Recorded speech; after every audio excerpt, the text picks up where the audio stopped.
Jesse is a junior computer science major in Boston College and the co-president of the Boston College Computer Science Society. Academically, he's interested in the intersection of artificial intelligence and cognitive science. This past summer, he worked in the computational intelligence group in the Polytechnic University of Madrid in Spain. And his talk tonight is a culmination of his work these past few months. So, our next speaker, Jesse.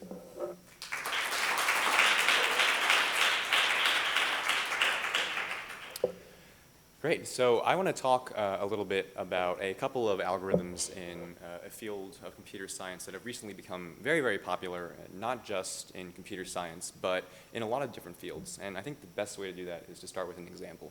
So let's say that you're the founder of a t-shirt company, and you want to make t-shirts, and you want to make t-shirts in 3 sizes: small, medium, and large. And so the question for you is, like, how big should you make each t-shirt, right? What should the measurements be? And we're going to assume that you can't access your competitors' t-shirts, maybe because you're the inventor of the t-shirt, you know, who knows. So in this case, what can we do? Well, one thing to do is just to survey a bunch of people and get their body measurements, and then try to see, you know, like, are there groups of people in different sizes, and then model your t-shirt sizes based on that. So in this case, if you survey, let's say, 500 different people and get their heights and weights, and if you plot them on a graph, then you should be able to find areas in which there are groupings, you know, and try to find your small, medium, and large sizes that way. So in that case, you know, you'd kind of circle the bottom left corner, and then in the middle, you know, there's a group of people, and then up there you have the large sizes as well. And so these are your 3 sizes. Then what you can do is you can pick, like, the point, the center point there, and kind of hypothetically imagine that that's the person you're going to build your shirts for, right? So that way you can build 3 shirts that will hopefully capture the maximum number of people. So that works well, but the problem is that, you know, it doesn't take just 2 measurements to build a shirt, right? We definitely need more than that. So let's say we add a 3rd measurement, like the chest diameter, right? So in this case, what are you going to do? Because obviously, if you have a lot of data, it's hard to just kind of group them up. Well, in this case, you know, you can still do a similar visualization thing, except it has to happen in 3 dimensions. You know, so it's a little bit harder. You can kind of, if you can get in there and kind of circle the correct little spheres, you know, in the top and bottom. So it's still doable, right? I mean, it's not as easy, but it's doable. And hopefully you see where I'm going here, because as soon as you add a 4th dimension, you have run out of visual dimensions in which to visualize your data, right? So what am I supposed to do in this case? And the point is that in the real world, we're not just limited to data sets with 3 or 4 measurements, right? In the real world, we have data with a lot of measurements and a lot of different people, right? And so here's the problem, is if I gave this data set to you and told you to figure out, you know, divide the thing into 3 groups, good luck. So the problem, of course, is that large data sets are difficult to group by hand. And so the solution is the computer. So specifically, we can make computers automatically find groups in our data. So let's go back to the example of the t-shirt data, and I'm going to introduce to you an algorithm called clustering. The specific variety is called k-means clustering. So here's your data. And so you might be asking, all right, so how are we going to do this? How are we going to make computers automatically group this data? And the way we do that is we randomly pick groupings. And so you're wondering, okay, that doesn't make any sense, but let me explain. So let's just randomly partition our data into 3 groups. And so here we have 3 groups: the red group, the black group, and the green group. And if you notice, this is actually not a very good clustering. So if you look especially at the green group there, if you look at the individual on the bottom left there, and then the individual on the top right, these people should not be wearing the same size shirt, right? So if you start a t-shirt company and you base your t-shirts based on this clustering, you should not have started a t-shirt company. So what can we do about this? Well, there is a way to mathematically quantify the quality of a clustering. And the way we do that is we treat clusters whose members are very, very far spread apart, like this green one, as bad clusters. And then we treat clusters that are very, very concentrated and nice and compact as good clusters. And so what we can do is, from this initial randomization, we can have the algorithm repeatedly just take incremental steps to improve the quality of the clusters. So just like little by little, we're going to see if we can get better clusters. So one step of the algorithm looks like this. And if you notice, you know, the kind of outliers in the green group kind of got subsumed into the red and black groups. And you see how, you know, they're a little bit marginally better. And what we're going to do is we're going to repeat this over and over and over again until we get a clustering that looks pretty good. And specifically, this algorithm will reach convergence, which means that we have determined that this is the best clustering that we can get and we can't improve. And so these are our small, medium, and large groups. The key benefit of this algorithm is that it's generalizable to any number of dimensions. So I gave you the two-dimensional version because it's the easiest one to visualize. But this works if you have 2 measurements, if you have 3 measurements, or if you have 500 measurements, right? And so in 3D, they would look like little spheres kind of converging in on each other. In 500 dimensions, we don't know what that looks like, but the principle is the same. We randomly choose some clusterings, and then we gradually start improving them, changing the assignments of clusters. So this is an algorithm, it's called clustering, and it's part of a group of algorithms in computer science called machine learning. And machine learning is massively important in our lives, and all of us in this room, use machine learning every single day, often without realizing it. It's behind Facebook's creepy photo tagging feature, Google's creepy self-driving cars, Amazon's creepy recommended products section, and maybe Google Translate and Siri's less creepy assistance services. But all of these algorithms are actually fueled by these set of techniques in machine learning. So what can we do is, I just mentioned to you, this is clustering, right? And we can apply clustering to any data set we want. So if you're thinking of a data set, you can definitely use it. And specifically, the data set I was working with this past summer was a data set of patients with Parkinson's disease.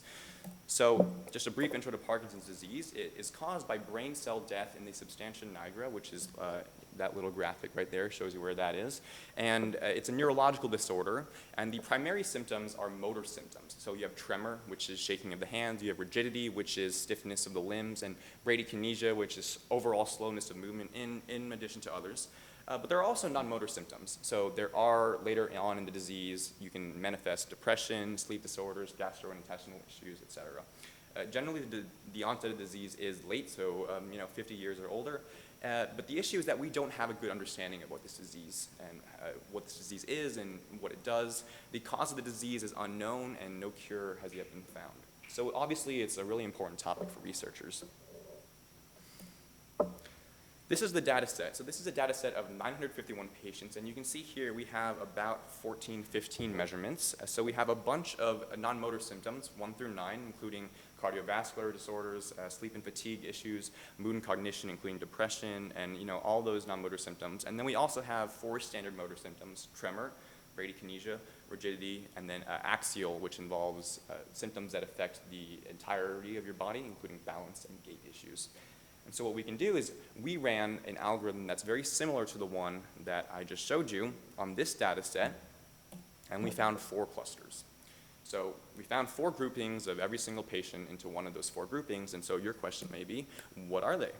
Well, in this case, like I mentioned before, we can't visualize all the measurements at once because there just aren't enough dimensions. But we can visualize just one specific dimension at a time. So let's look at just one of the dimensions. This is a box plot, 4 of them actually, and it shows the scores of different groups according to their sleep and fatigue disorder score. So let me just, if you haven't taken statistics, let me just walk you through this. So on the x-axis here we have the clusters. So each individual out of the 951 people were divided into 4 groups, and they are either in one of those 4 box plots.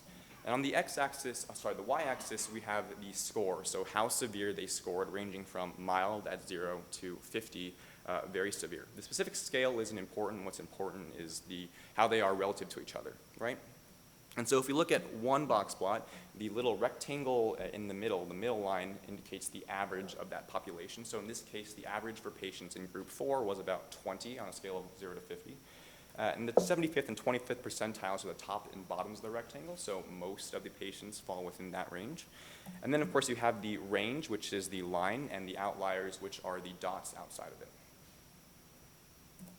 We can do this for every single dimension, and it looks like this. And this is way too complicated to talk about right now, but let's just examine 4 of them just to understand, we want to know what are the differences between these groups, right? Because we found them, but we don't really know what they are. So specifically, I'm going to pick 4 symptoms, 2 non-motor symptoms, and 2 motor symptoms. The motor symptoms are bradykinesia, which again is slowness of movement, and then axial symptoms. And then non-motor symptoms, including sleep disorders, and then mood and cognition disorders, including depression. And so let's just look cluster by cluster and see, what are these patients like? If we look at cluster 1, and we look at their motor skills specifically, we'll notice that the motor skills are relatively mild compared to the other 3 groups, right? So we're going to declare their motor symptoms as relatively mild. And if you look at their non-motor symptoms, group 1 also has quite mild symptoms in the non-motor domain, right? Especially relative to groups 2, 3, and 4. And so these non-motor symptoms are also mild. So this is our first subtype. It is patients with mild form of Parkinson's, right?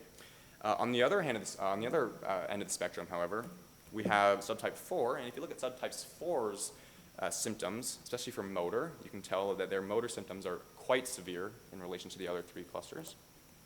And if you look at their non-motor symptoms, you'll notice that their non-motor symptoms are also relatively severe, definitely in comparison to 1, 2, and 3. So their non-motor symptoms are also severe. So this is clearly a severe form of Parkinson's. And so this makes sense, right, because it's intuitive that some people have worse forms of Parkinson's disease than others.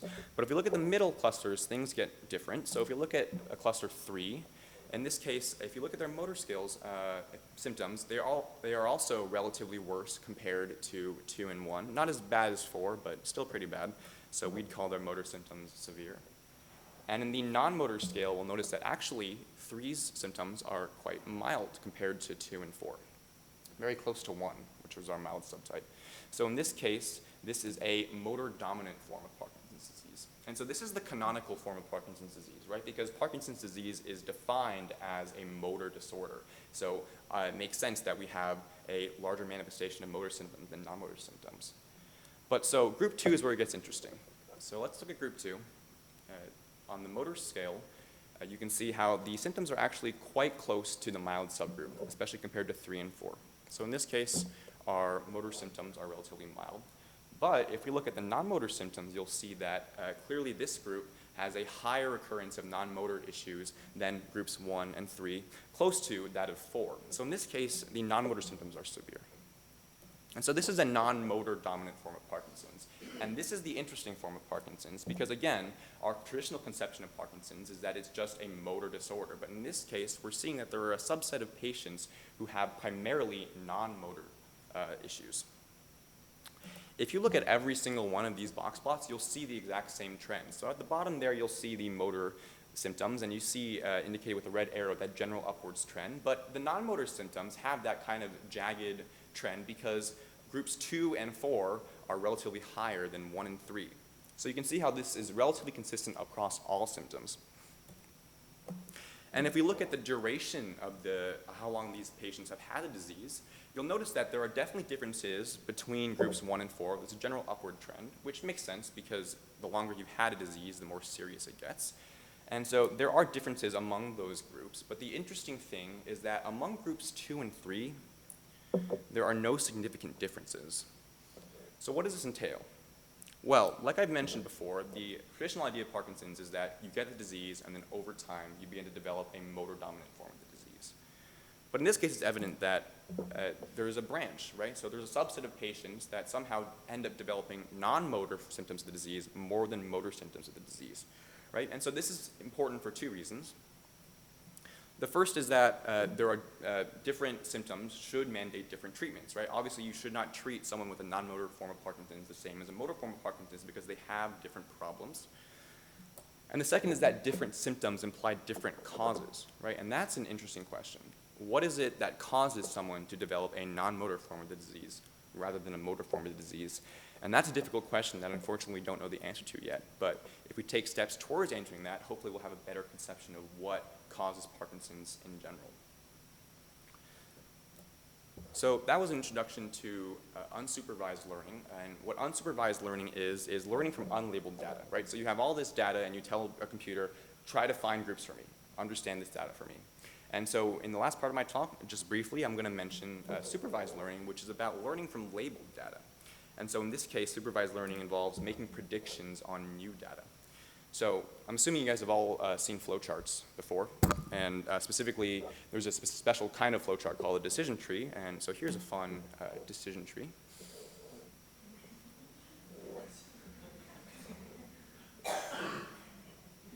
And so why do we find this decision tree humorous? Well, we find it humorous because it does have some grounding in truth, right? So if you are a cat owner, then you've seen your cat deny a bunch of stuff that you give it and accept a bunch of stuff that you clearly didn't give it, right? So in this case, you're kind of the machine, and you're kind of inferring a general rule. So these are all the things that the cat has wanted or not wanted, right? And so you can see, obviously, that there are some things that the cat wants that you don't want, and there are some things that the cat doesn't want that you want the cat to have.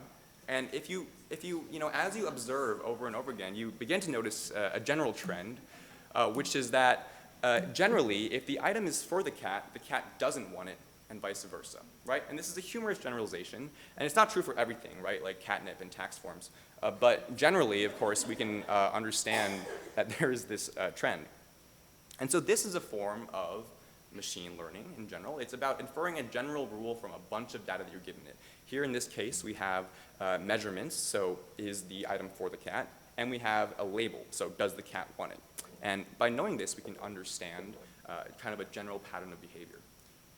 And so guess what? So as an example, right, if we give a new item that we haven't seen before, we should be able to make a prediction on that item even though we haven't seen the cat's reaction to it. So in this case, if we know that we bought a cat scratching post, you know, by and large, the cat's not going to want it. So guess what? We can apply this to any number of data sets with any number of measurements like normal. And so in this case, what we're going to do is we're going to label our patients with those 951 labels that we got from our previous clustering task. And what we can do is we can ask the computer to come up with decision trees that give instructions as to how we can classify patients. Now, if you thought the k-means clustering example was interesting, in comparison, this decision tree making stuff is witchcraft. So I'm not going to go into the specific details. But we can create all sorts of decision trees for all sorts of different types of questions that we want to ask. In this case, I'm just going to show you one of them. So this is the non-motor dominant versus rest decision tree. I told you that the non-motor dominant subtype was the most interesting one because, again, Parkinson's disease isn't about non-motor symptoms. But so here is a decision tree that asks just 3 questions and classifies a patient as either having a non-motor dominant form of Parkinson's disease or not. So in this case, the first question asked is the miscellaneous non-motor symptoms score greater than 7.5 for any given patient? If the answer is no, then we're not going to classify this person as non-motor dominant. But if the answer is yes, then we're going to ask one more question. Is the rigidity score of the patient greater than 3.5? Now, if the answer is yes, we're going to classify that patient as not having a non-motor dominant form of the disease, and hopefully that makes sense because rigidity is a motor symptom, and again, non-motor dominant people generally don't have a very serious forms of motor symptoms. But if that is no, then we're going to ask one more question. So, is the sleep and fatigue score of that patient greater than 7.5? And if that's true, then we're going to classify that patient as having a non-motor dominant form of the disease. And so this is really interesting because it doesn't require exhaustive analysis, right? This is just a computer coming up with 3 simple rules to determine whether or not someone has a non-motor dominant form of the disease. And it's done so automatically. It's not a perfect model by any means. Of course, it'll make some errors, but we can generally get a good sense of where a person lies along this subtype just by asking a couple of questions. So hopefully I gave you a good intuition of the different kinds of techniques available in this field of machine learning. And the one takeaway that I want to give you from this talk is that these algorithms are applicable to any data sets, right? And so I think we all have our own areas of expertise, right? Our own majors, our own passions, our own interests. But, you know, odds are that machine learning algorithms are applicable in your field. So we've had machines automatically predict the authors of unknown books. We've had machines imitate famous artwork. We've had machines, again, creepily tag friends on your photos and drive cars. And it turns out that in addition to that, you know, no matter what, I think there is potential for machine learning algorithm applications. So specifically for Parkinson's disease, of course, our computers have not answered all the questions, but they've definitely gotten us a little bit closer. Thanks.